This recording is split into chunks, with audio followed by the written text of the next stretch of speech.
sini kami akan mempresentasikan hasil diskusi kami dengan judul Human Resources. Selanjutnya saya memberikan kesempatan kepada pemateri untuk mempresentasikan hasil diskusi kami. Kepada pemateri, waktu dan kesempatan saya berikan. 1. Pengertian Human Resource. Human Resource adalah sebuah divisi di perusahaan yang bertugas untuk mencari, merekrut, memberikan pelatihan pada para karyawan, penggajian, hingga mengurus semua keperluan administrasi terkait karyawan. Human Resources memiliki peran penting dalam membantu perusahaan memiliki sumber daya manusia yang berkualitas sehingga perusahaan yang mampu mencapai tujuan bisnisnya dengan lebih baik. Tujuan dari Human Resources yaitu untuk pendayagunaan, pengembangan, penelitian sumber daya alam yang ada agar dapat dikelola secara efektif dan efisien. Fungsi-fungsi Human Resources berikut. 1. Proses seleksi dan rekrutmen. Salah satu fungsi utama Human Resources adalah melakukan proses seleksi dan rekrutmen terhadap kandidat atau calon karyawan pada sebuah perusahaan. 2. Performa manajemen. Di sebuah perusahaan pasti ada yang namanya evaluasi performa. Kegiatan ini ternyata masuk ke dalam fungsi Human Resource manajemen. Biasanya Human Resource akan mengevaluasi performa setiap pegawai. Fungsi Human Resource sebagai berikut. Proses seleksi dan rekrutmen. Salah satu fungsi utama Human Resource adalah melakukan proses seleksi dan rekrutmen terhadap kandidat atau calon karyawan dalam sebuah perusahaan. Berikut formulis manajemen. Di setiap perusahaan pasti ada yang namanya evaluasi performa. Kegiatan ini ternyata masuk ke dalam fungsi Human Resource manajemen. Biasanya Human Resource akan mengevaluasi performa setiap pegawai.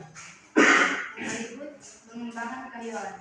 Dalam dunia kerja sudah sewajibnya perusahaan memberikan pelatihan untuk para pegawai. Hal ini bertujuan agar pegawai mendapatkan pengembangan kemampuan sesuai dengan apa yang mereka kerjakan. Jika perusahaan yang bekerja di bidang digital, sudah pasti teknologi akan berkembang terus-menerus.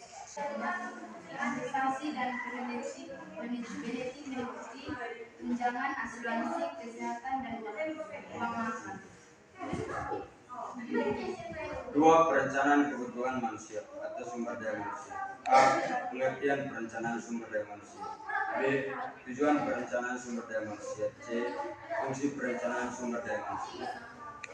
Berikut tahapan perencanaan sumber daya manusia atau SDM. Yang pertama, menganalisis tujuan organisasi. Kedua, melakukan inventarisasi SDM. Ketiga, memperkirakan demand dan suplai SDM. Keempat, memperkirakan kesenjangan SDM. Berikut pemantauan dan pengendalian. Tahapan terakhir dalam perencanaan SDM yaitu melakukan pemantauan pengendalian sesuai dengan kebutuhan perusahaan atau organisasi. Faktor-faktor yang perlu dipertimbangkan dalam perencanaan SDM. Yang pertama pertumbuhan, yang kedua perubahan, yang ketiga teknologi.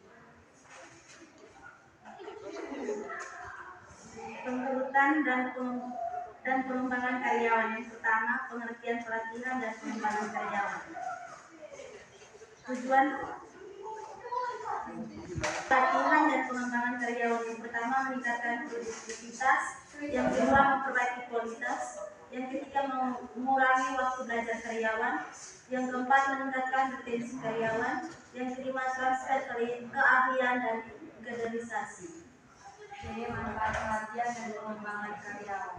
1. Retensi karyawan yang positif. 2. Meningkatkan keterlibatan karyawan.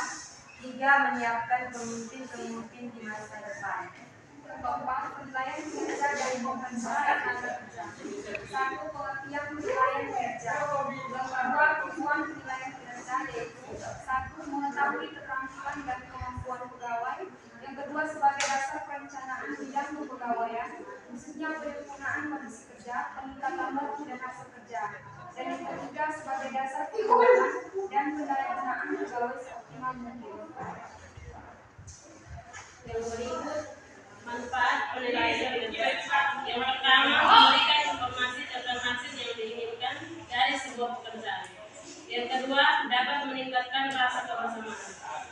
Ketiga, dapat meningkatkan pandangan secara luas mengenai tugas para karyawannya.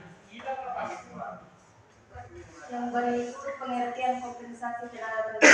Pertama, menghargai prestasi karyawan. Yang kedua, mempertahankan karyawan. Tiga, memperoleh karyawan yang penuh. Inilah hasil presentasi dari kelompok kami. Sekian dan terima kasih.